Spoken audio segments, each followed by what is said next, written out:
Hello viewers, வணக்கம் and welcome to my channel நம்ம வீட்டு ஸ்பெஷல். இன்னைக்கு நம்ம என்ன பார்க்க போறோம் அப்படின்னா, ஹெல்தி அண்ட் டேஸ்டியான அவல் பரோட்டா எப்படி செய்யலாம்னு தான் நம்ம இன்னைக்கு பார்க்க போறோம்.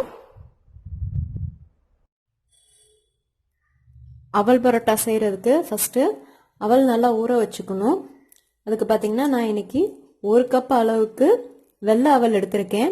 இதை தண்ணியில் ஒரு 2-3 தடவை நல்லா கழுவி அந்த தூசி அழுக்கு எதுவும் இல்லாமல் நல்லா க்ளீன் பண்ணி எடுத்ததுக்கப்புறம் 1 பங்கு அவலுக்கு 2 பங்கு தண்ணி ஊற்றி, நல்ல தண்ணி ஊற்றி ஒரு அரை மணி நேரமாக இந்த அவலை நல்லா ஊற வச்சுருக்கேன்.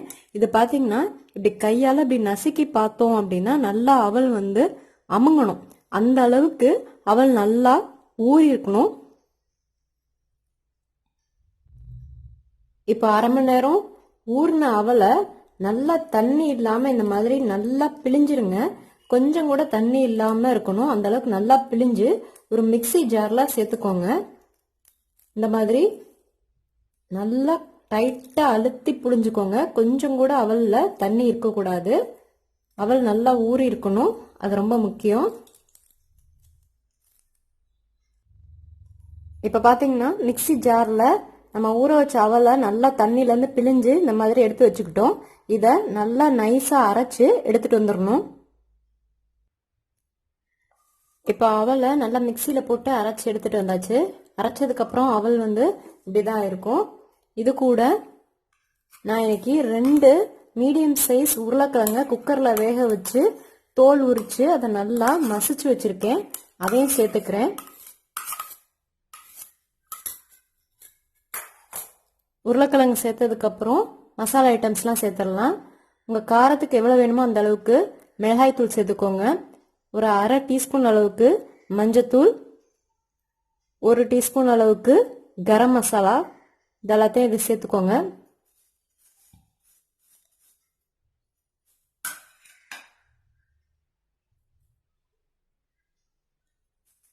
அதுக்கப்புறமா 1 டேபிள் ஸ்பூன் அளவுக்கு கசூர் மேத்தி இலை.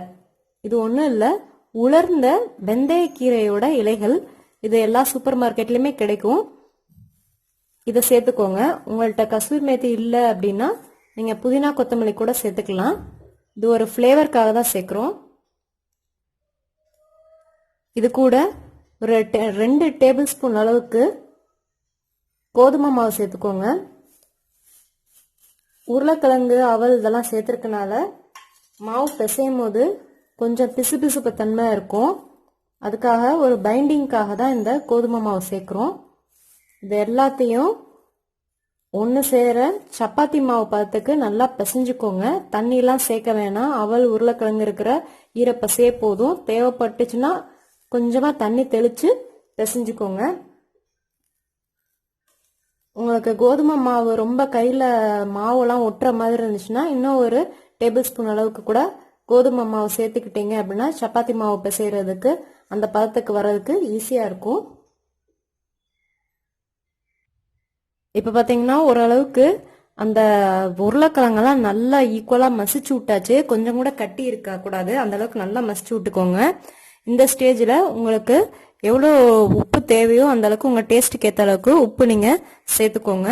சேர்த்துட்டு இதை நல்லா சப்பாத்தி மாவு பதத்துக்கு நல்லா சாஃப்டாக பிசைஞ்சு எடுத்துக்கோங்க. இப்போ பார்த்தீங்கன்னா நான் மாவை நல்லா சாஃப்டாக பிசைஞ்சு எடுத்துகிட்டு வந்துட்டேன். இது பார்த்தீங்கன்னா பதம் எப்படி இருக்கணும்னா நம்ம கையிலையும் பாத்திரத்துலையும் ஒட்டக்கூடாது. அந்த அளவுக்கு நல்லா சாஃப்டாக பிசைஞ்சு வச்சுக்கோங்க. இது ஊரெல்லாம் வேண்டாம், அப்படியே செஞ்சிடலாம். நம்ம பரோட்டா தேய்க்கிறதுக்கு இந்த மாதிரி ஒரு சப்பாத்தி தேய்க்கிற கட்டை மேலே ஒரு பிளாஸ்டிக் ஷீட்டு வச்சுக்கோங்க. அதுக்கு மேலே ஒரு 2 சொட்டு எண்ணெய் சேர்த்து அதை அந்த ஷீட்டு ஃபுல்லாக பரவுற மாதிரி நல்லா தேய்ச்சி விட்டுக்கோங்க. அதுக்கு மேலே மாவை உருட்டி வச்சு பரோட்டாவாக தேய்ச்சோம் அப்படின்னா அந்த ஷீட்டில் ஒட்டாமல் வரும்.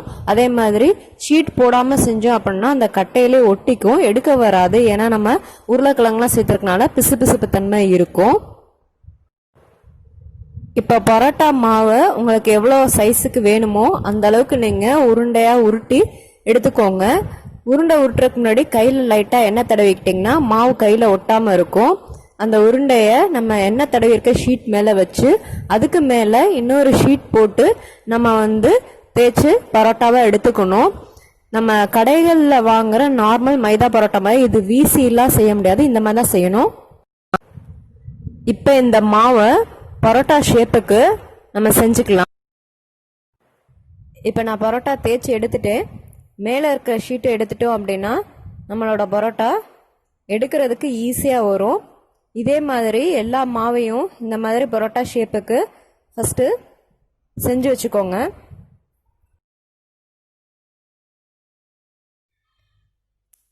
கல் சூடானதுக்கப்புறம் நம்ம தேய்ச்சி வச்சுருந்த அந்த பரோட்டாவை, அவல் பரோட்டாவை இந்த கல்லில் போட்டுக்கோங்க. அதுக்கப்புறமா உங்கள் டேஸ்ட்டுக்கு நெய்யோ எண்ணெயோ அதை மேலே அப்படி இப்படி தடவிக்கோங்க. இந்த அவல் பரோட்டா செய்யும் போது அடுப்பை மீடியம் ஃப்ளேம்லேயே வச்சுக்கோங்க. அப்போ தான் உள்ளுக்குள்ளே இருக்கிற மாவெல்லாம் உருளைக்கிழங்குலாம் நல்லா வெந்து வரும். 2 சைடும் எண்ணெயோ நெய்யோ தடவி கோல்டன் ப்ரௌன் கலர் வர வரைக்கும் பொறுமையாக சுட்டு எடுத்துக்கோங்க. 2 சைடும் மாவு நல்லா வெந்ததுக்கப்புறம் நம்ம இதை எடுத்துடலாம். இதே மாதிரி எல்லா மாவையும் பரோட்டாவாக செஞ்சு எடுத்துக்கோங்க. அவ்வளோதான், நம்மளோட அவல் பரோட்டா ரெடி ஆயிடுச்சு. நம்மளோட ஹெல்த்தி அண்ட் டேஸ்டியான அவல் பரோட்டா ரெடி ஆயிடுச்சு. இது ஏதாவது ஒரு சட்னியோட இல்லை தொக்கோட சர்வ் பண்ணும்போது சூப்பராக இருக்கும். உங்களுக்கு இந்த வீடியோ பிடிச்சிருந்தா லைக் பண்ணுங்க, ஷேர் பண்ணுங்க. நீங்களும் அவல் பரோட்டா ட்ரை பண்ணி பாருங்க. நன்றி, வணக்கம்.